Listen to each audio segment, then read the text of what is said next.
இவர் போறார் வெஹிக்கிள்ல, ஏதோ ஒரு ஃபங்க்ஷனுக்கு ரெடியா இருக்கிறாங்க, வாகனம் பெச்சாயிட்டு வைஃப் கால் அடிச்சா என்ன சொல்லணும்? இன்ஷா அல்லாஹ் நீங்க வந்துருவீங்க, நீங்க எப்படி டைப் பண்ண தெரியாதா, அல்ஹம்துலில்லாஹ் நீங்க கவனமா வருவீங்க, ஏதோ பெச்ச போட்டு வாங்க, அல்ஹம்துலில்லாஹ் எல்லா நாட்டு நேரத்துக்கு நாங்க போவோம். இப்ப ஆம்பளோட ஈகோல கை வைக்கல. எவ்வளவு பேர் ரோட்ல ஓடுறாங்க, நீங்க போனா மட்டும்தான் பெச்சு வரும். இப்படித்தானே ஓட்டுறது, எங்கேயோ ஒரு மூலையில போட்டிருப்பீங்க போலன்னு சொன்னா அவங்க ஈகோல கைய வச்சுட்டாங்க. ஈகோல கைய வச்சா மெல்ல மெல்ல பாயிண்ட் பாயிண்டா அவனுடைய ஈகோ இதாகிற நேரம் எனக்கு வாழ ஏலாதுன்னு.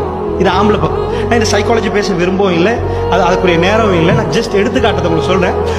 இது என்ன, இஸ்லாம் பேசினா பேச வேண்டிய தேவையில்லை, இஸ்லாத்துல எல்லாமே இருக்குது.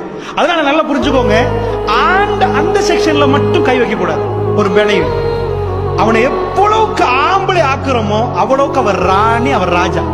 நீங்க ராஜா மாதிரி பார்க்கப்பட்டால் வல்லாஹி ஒரு ஆம்பளை உழைச்சு கஷ்டப்பட்டு ராணியா வைப்பான் மனைவி. அது சைக்காலஜி.